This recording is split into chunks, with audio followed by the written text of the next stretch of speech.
Olá, amigos do canal Espiritualidade.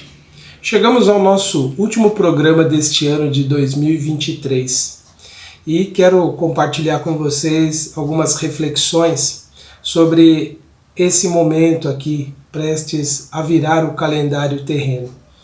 Existem muitas recomendações, existem muitas orientações, existem as previsões que fazem para o ano seguinte e há muitas colocações também que as pessoas fazem questionando toda essa expectativa que as pessoas têm diante de um novo ano. Afinal de contas, o que a gente está vivendo aqui é algo absolutamente convencional, né?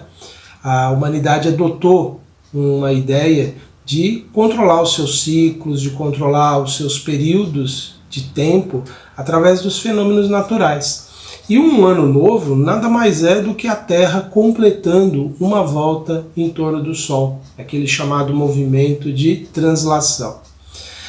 E essas pessoas dizem então que nada mais é do que isso, não haveria o porquê de termos expectativas para um próximo ano. O fato é que a humanidade, desde os primórdios, isso é registrado pela ciência, pela antropologia, por todos os que estudaram a cultura humana, sempre se adequou aos ciclos da natureza, e a humanidade sempre viveu dentro desse princípio. E nos parece que aqui na Terra isso é fundamental, já que nós precisamos de parâmetros para as nossas atividades, para as nossas realizações. O homem que dependia essencialmente da agricultura nos primórdios, dependia dos ciclos das estações, observava os ciclos que os animais demonstravam e seguiu esses ciclos. E para a nossa vida terrena, seguir esse ciclo, seguir um calendário, nos parece ainda necessário. Mas realmente, se nós não tivermos novas atitudes, um novo ano não será novo. Bom, em meio então a todas essas recomendações que são feitas, muitas delas válidas, outras discutíveis, quero contribuir aqui com as minhas reflexões e vocês vão julgar se elas são válidas ou não para esse novo ano. Nós temos que considerar que quando fazemos um projeto de vida material, comprar, realizar alguma coisa, cursar um curso, né, fazer uma nova formação, quando nós planejamos uma reforma, quando nós pretendemos realizar algo que é próprio da vida material, esses períodos podem ser positivos, já que para nós funcionam como uma espécie, né, de compromisso, concluir em determinado tempo algo a que nos propomos. Isso tudo é importante para a nossa realidade terrena. Atender essas demandas próprias da vida, elas têm o seu valor e têm a sua importância. Embora se pregou em algum tempo, e até hoje há pessoas assim que consideram absolutamente, né, que tudo deveria ser menosprezado da vida terrena, nessas experiências nós aprendemos e evoluímos. Nessas buscas nós estamos em crescimento também das nossas capacidades interiores, da nossa inteligência e das inúmeras desdobramentos que essa inteligência pode se apresentar.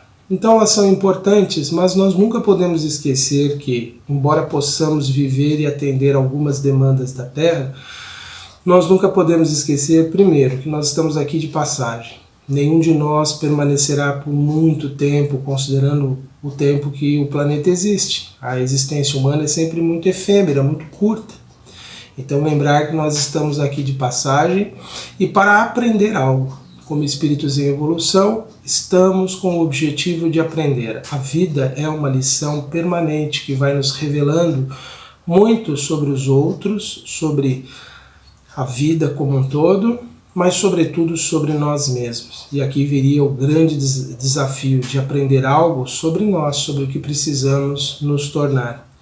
E lembrarmos que um dia nós voltaremos para a vida espiritual, embora nunca estejamos apartados dela, porque nós, através dos momentos do sono, ao nos desprendermos do corpo físico, nós entramos em relação direta com a vida espiritual.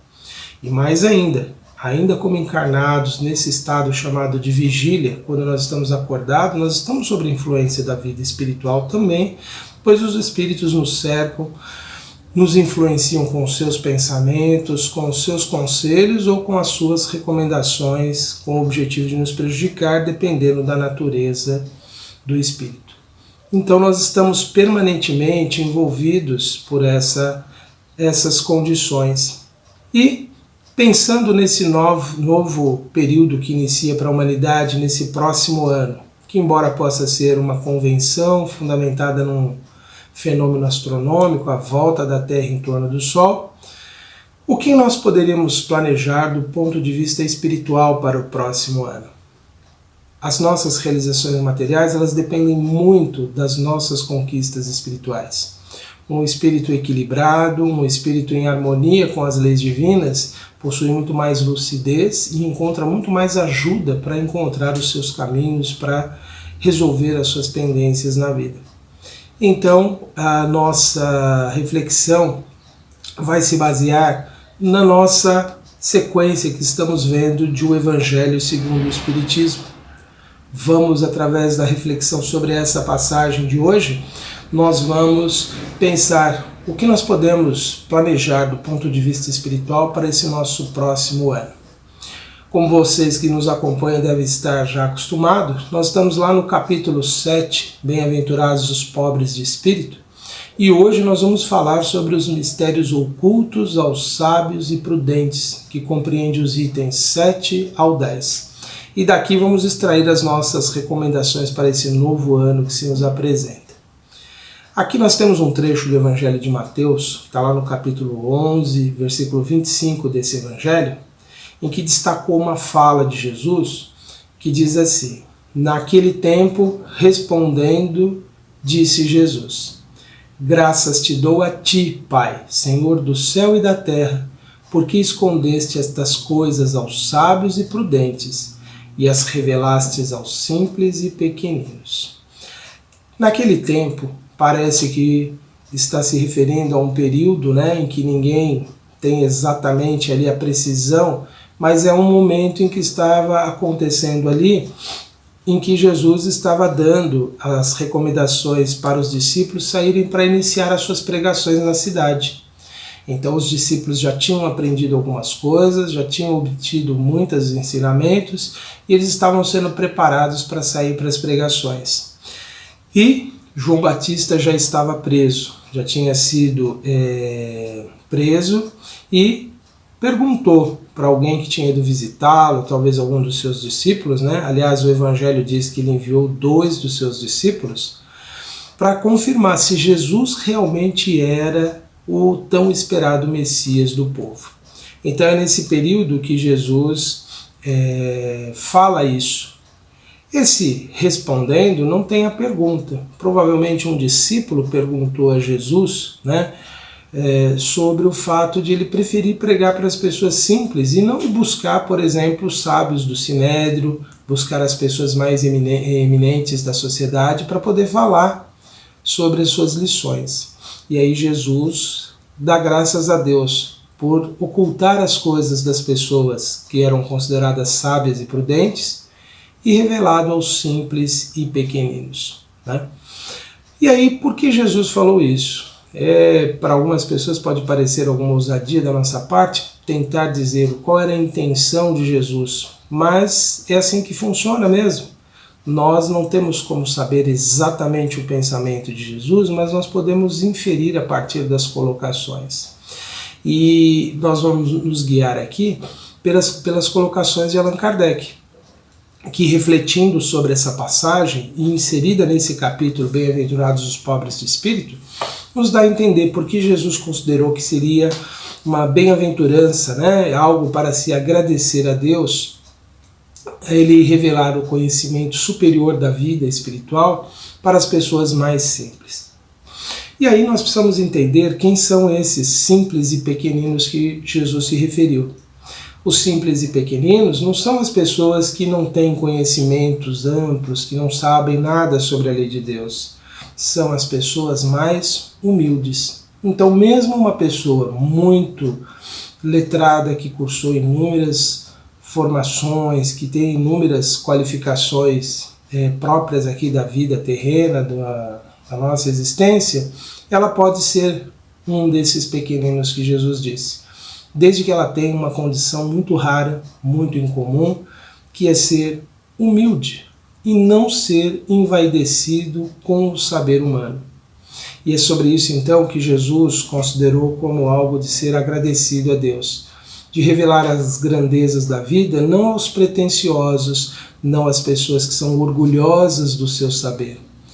E isso se explica por quê? Porque quem é muito orgulhoso e acha que sabe tudo, na verdade é incapaz de ouvir outra pessoa, é incapaz de aprender com a outra pessoa.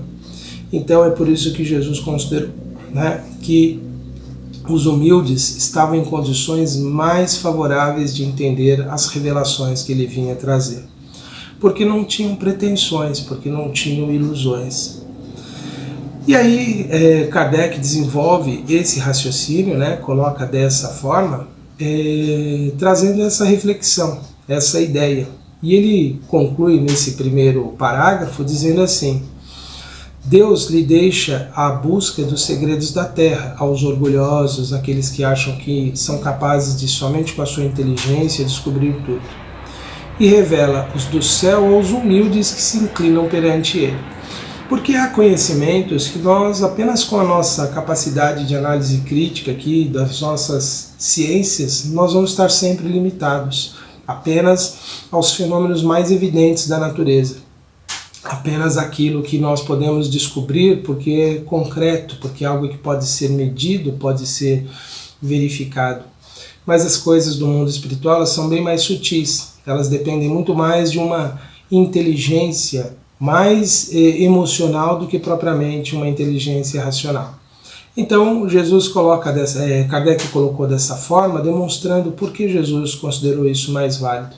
Porque muitas vezes a pessoa extremamente sábia, ela consegue resolver, sábio aqui no sentido de apenas conhecimento, ou melhor dizendo, a pessoa extremamente bem informada, intelectualizada, que tem muita capacidade de análise crítica, eles conseguem devassar questões do mundo material, questões próprias aqui da vida terrena, mas as questões espirituais estarão bloqueadas para eles no entendimento, porque eles ainda estão muito apegados à ideia de que eles são capazes de entender tudo.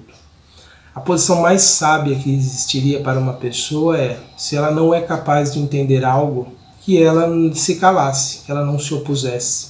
Se ela não é capaz de entender uma ideia, que ela não se posicionasse. Mas não é bem isso que acontece. A gente observa muitas pessoas que são extremamente bem conceituadas no mundo intelectual, no mundo acadêmico, que atacam, por exemplo, as pessoas que têm crenças, que consideram como uma fragilidade, como uma incapacidade intelectual dessas pessoas, porque creem em algo. Isso revela, então, essa presunção, esse orgulho, porque eles consideram que se eles tão inteligentes não são capazes de admitir certas ideias, os que as admitem são pessoas necessariamente inferiores do ponto de vista intelectual. Mas não são capazes de entender o que se passa dentro daquelas pessoas que acreditam, daquelas pessoas que chegaram a conclusões que eles não chegaram. Aqui, Kardec ele desdobra o ensinamento de Jesus dizendo que o mesmo acontece com as verdades reveladas pelo Espiritismo. Muitos incrédulos se admiram que os espíritos se esforcem tão pouco para os convencer e que eles se ocupam dos que buscam a luz com a boa, ou melhor dizendo, é que eles se ocupam dos que buscam a luz com boa vontade e fé e humildade. Isso é para explicar por que os espíritos não produzem fenômenos que convençam as pessoas mais inteligentes, por que eles não se esforçam para convencer cientistas, intelectuais, e a partir das adesões dessas pessoas à ideia do mundo espiritual, pudesse atingir mais pessoas. Os espíritos já tentaram fazer isso no século XIX. Aliás, falei sobre alguns desses intelectuais lá no nosso episódio 125, Charles Dickens, Charles Darwin, pessoas que tiveram uma eminência cultural na época em que eles viveram e foram pessoas refratárias, assim como muitos outros sábios na época. Então nos parece que os espíritos eles mudaram as suas estratégias, deixaram de buscar essas pessoas porque elas não estavam aptas ainda a entender, tão encantadas com o seu saber, com os seus conhecimentos, e nunca nós devemos menosprezar essas conquistas dessas pessoas, porque todos eles contribuíram de modo muito positivo em alguns casos, né? Para o nosso progresso, para a nossa evolução, mas eles estavam com a sua mente limitada para a realidade espiritual. E isso é mais do que natural, porque cada ser está numa condição da sua evolução intelectual em que permite a uns compreender alguns fenômenos da natureza, outros a compreender os fenômenos espirituais, e é dessa soma, de toda essa coletividade, de todas essas capacidades humanas que vem um grande valor da humanidade, porque somente espíritos puros detêm todo o conhecimento possível numa realidade de uma reencarnação. Para nós, espíritos em evolução, é absolutamente impossível termos conhecimento em tantas áreas diferentes, nos especializarmos em tantas coisas diferentes. Então é natural que na humanidade exista essas divergências, essas diferenças na capacidade de compreender as leis da vida. Aqui Kardec ainda prossegue, colocando algumas ideias importantes para a gente refletir. Deus não quer abrir-lhes os olhos à força, pois que eles gostam de os ter fechados, se referindo então às pessoas que não acreditam porque não têm fenômenos que as demonstrem ali de forma inequívoca a realidade espiritual. Aqui é o princípio do livre-arbítrio, em que nós somos profundamente respeitados naquilo que nós queremos ter. É por isso que no Espiritismo não existe imposição, por isso que nós não discutimos com as pessoas se elas não aceitam os princípios que nós aceitamos. Não existe imposição de ideias jamais. Agir assim é descompreender a própria essência da doutrina espírita, que prega o princípio da liberdade. Por isso que nós devemos ter uma tolerância e um respeito muito grande para as pessoas que são divergentes. Por mais que possa nos parecer difícil, nós temos que exercitar essa capacidade, então, de aceitar as diferenças, de aceitar o modo de pensar divergente das pessoas. Ele diz, então, que essas pessoas que negam sistematicamente a vida espiritual terão tempo de acreditar, terão o tempo em que as dores, as lutas, as angústias do mundo os tornarão mais acessíveis ao conhecimento espiritual. Não que isso seja como se fosse um castigo divino. A pessoa está sendo castigada porque não acreditou. Não é isso.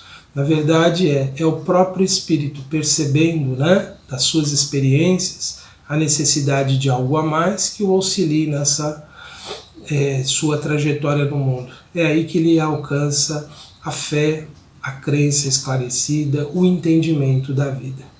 E aí ele coloca também essa ideia que para vencer a incredulidade, ele emprega os meios que lhe convém segundo os indivíduos.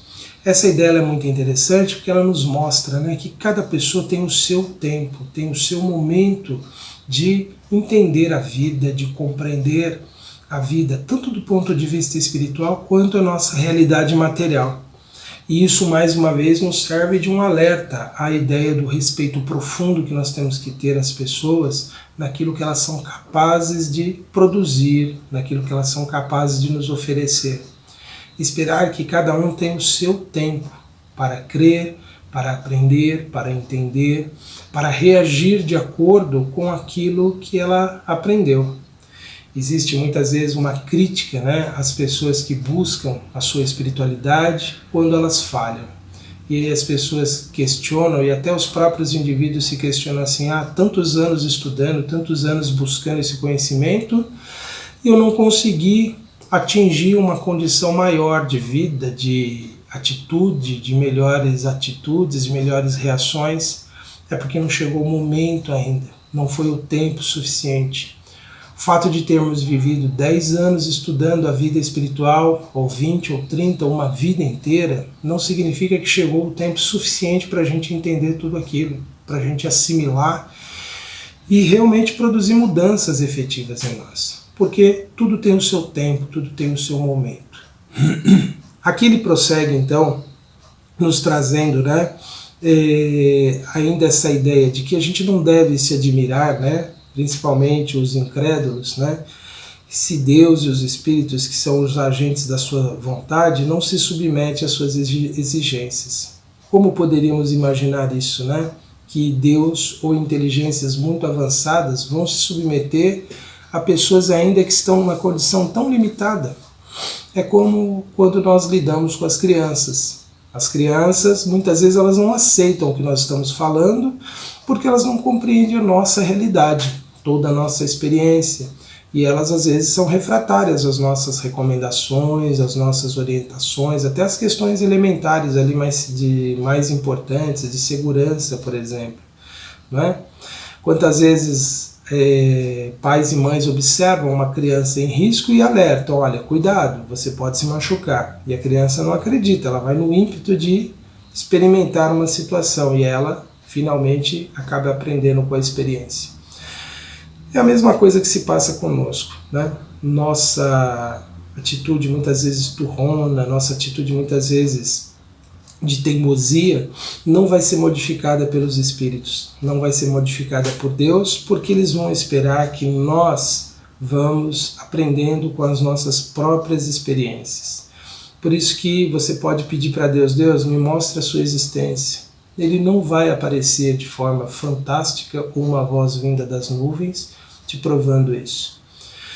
Ele vai esperar que você desenvolva certas capacidades de observar a vida, de entender, de se relacionar com a criação divina e ler na própria natureza essa demonstração da existência divina. Assim como os espíritos, por mais que você possa pedir, me provem a sua existência, eles não vão estar preocupados com isso.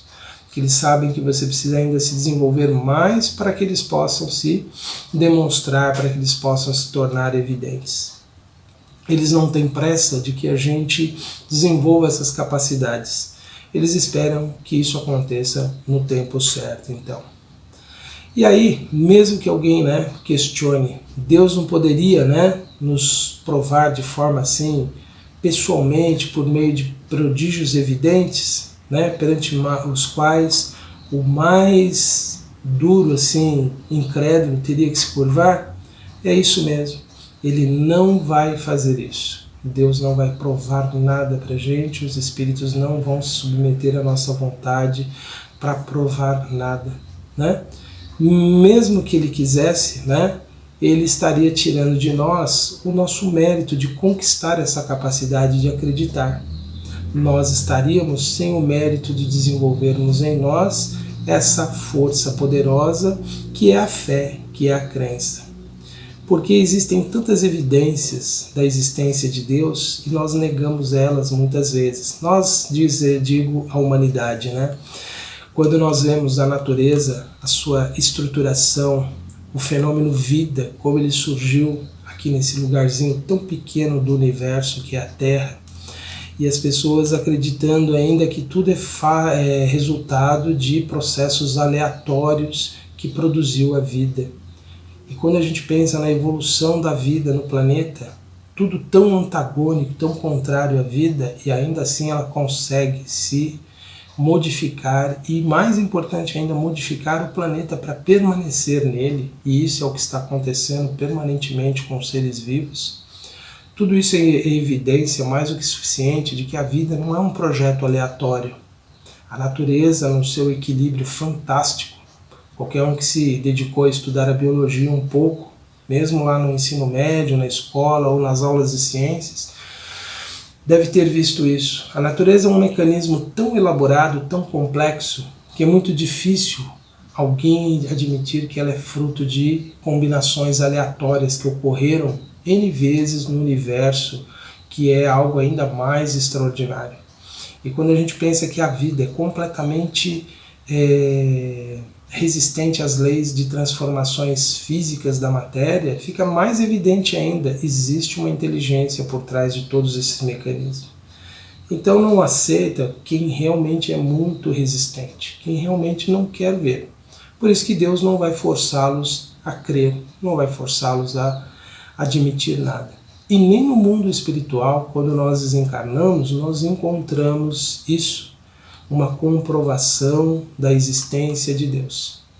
Muitos espíritos, depois que desencarnam, ao se comunicarem, dizem, né? Eu não vi Deus, eu não o encontrei, não cheguei ao trono dourado de Deus, porque realmente ele nem existe. Isso é uma imagem que o homem criou aqui na Terra, ilusória, sobre como seria a vida dessa inteligência suprema. Ela está muito além dessas questões de forma, muito além dessas questões de localização num ponto do universo. Na verdade, a inteligência divina, a presença divina está em tudo que existe. Está exatamente neste momento aqui. E está exatamente neste momento aí que vocês estiverem ouvindo o vídeo. Então, em Deus, nós existimos e nos movemos, como disse Paulo. Então, essa ilusão do homem achar que vai encontrá-lo de alguma forma espetacular é sempre resultado da sua incapacidade de compreender a própria essência da divindade. Nós precisamos entender, precisamos desenvolver um sentido a mais em nós para alcançarmos essa presença divina e reconhecê-la na sua existência. Kardec ainda prossegue dizendo, né, assim, olha, ainda que o visse, não acreditaria, pois sei que é impossível. Que seriam as colocações que muitos diriam sobre Deus, né? Se eles se recusam a reconhecer a verdade, é porque o seu espírito ainda não está maduro para compreender, nem o seu coração para sentir. E é uma realidade. Muitos destes intelectuais, né, tinham essa posição e muitos têm até hoje. Porque quando presenciam fenômenos espetaculares, o que eles faziam na época, né? Diziam que aquilo era fraude, que aquilo tudo era uma enganação que faziam para as pessoas. Então, é a ideia da negação sistemática. E aí, Kardec ele prossegue finalizando esse item dizendo assim, olha, que adianta apresentar a luz a um cego? Seria preciso, pois, curar primeiro a causa do mal. Eis porque, como hábil médio, ele castiga primeiramente o orgulho. Não abandona os filhos perdidos, pois sabe que, cedo ou tarde, seus olhos se abrirão, mas que o façam de vontade própria. Então, crer é algo que depende sempre do indivíduo. E aqui o que a gente nota, né? Que o orgulho é um dos grandes obstáculos para nós compreendermos mais sobre a realidade espiritual. É o orgulho de imaginarmos que nós somos capazes de ter todo o conhecimento que nos revela o porquê de tanta coisa, né? É de termos a pretensão de querermos sempre saber tudo. E o orgulho muitas vezes ele nos torna, né, muito incapazes de avaliar nossa própria vida. Nós sempre tendemos a justificar as nossas ações, sempre tendemos a justificar as nossas atitudes a partir da nossa pretensão de dizer é o que eu sei, é o que eu aprendi, é o que eu descobri sobre a vida. E aqui viria então, né, uma reflexão que seria útil para nós para esse novo ano de 2024, entre tantas que nós vamos ouvir, entre tantas que nós vamos aprender. É a ideia de que nós temos muito ainda a aprender sobre a vida e sobre nós mesmos. E nós precisamos tomar cuidado em pensarmos, será que o meu orgulho, a minha pretensão, a minha ideia de autossuficiência, a minha ideia de estar limitado, né, apenas às minhas ideias e não ser capaz de ouvir outras, de não ser capaz de escutar o que os outros têm a dizer sobre a vida, sobre o que eu acredito, sobre o que elas acreditam, a nossa limitação em reconhecer as nossas verdadeiras necessidades, o nosso orgulho que nos impede tantas vezes de reconhecer o que nós precisamos verdadeiramente fazer e não aquilo que nós vivemos fugindo. Penso que essa seria uma boa recomendação para nós termos para o próximo ano, de pensarmos realmente, né, de que existem situações que nós não conseguimos perceber dessas grandes e importantes lições da vida porque nós temos os nossos olhos fechados. Nós somos capazes de ver o que realmente é importante porque já acreditamos que sabemos de tudo. Então penso, especialmente para mim, e compartilho com vocês essa sugestão, de que para esse próximo ano passemos a considerar, né? Que aquelas certezas tão grandes que nós temos, que tem nos levado a agir muitas vezes de uma forma que é não satisfatória, que não nos ajuda, muito provavelmente elas estão ali sendo reforçadas, essas nossas atitudes negativas, pelo nosso orgulho. A nossa capacidade de não pensar diferente porque acreditamos já saber tudo. Talvez se nós revêssemos isso, pudéssemos produzir algo diferente nesse próximo ano. Se formos capazes de nos tornarmos mais pobres de espírito, como disse Jesus, mais humildes, e assim estaríamos nessa condição, né, em que ele revelaria algo muito maior para nós. Se nós nos tornarmos mais simples, se nós nos tornarmos mais capazes de ouvir as outras pessoas sem rejeitá-las, porque muitas vezes Deus fala através das pessoas para nós, nos trazendo ideias, nos trazendo colocações, nos trazendo informações importantes e que obviamente precisam ser selecionadas, porque nem tudo que vem do outro vem como uma inspiração divina ou dos Espíritos. Mas selecionar aquilo que realmente possa ser bom para nós. Se alguém tem nos apontado sistematicamente algumas das nossas falhas, talvez nós sejamos realmente muito reincidentes nessas falhas.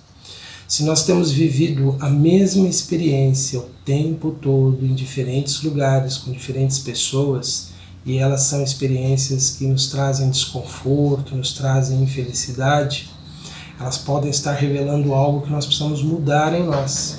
Então precisamos sim ter essa humildade que Jesus disse, para que a gente possa ter esses céus revelados para nós. Eu convido então a todos neste momento para a nossa prece, o nosso agradecimento a Deus pela bênção da vida e pela oportunidade, Senhor, de termos o conhecimento espiritual que nos ajuda, nos esclarece, nos fortalece para nossas experiências terrenas. Que todos possam receber, Senhor, sempre o amparo, o auxílio necessário às suas vidas. Que todos aqueles que atravessam provas difíceis, provas desafiadoras, que possam encontrar o auxílio para vencerem esses desafios, Senhor. Pelos nossos irmãos em humanidade que atravessam momentos de dor, de dificuldade, de lutas, que todos eles possam receber o auxílio, o amparo da espiritualidade maior. E que aqueles nossos irmãos que causam dor e sofrimento possam ser tocados em seus corações, possam rever suas atitudes, Senhor, e possam aproveitar ainda esta existência para melhorar os seus atos, para modificarem a sua conduta.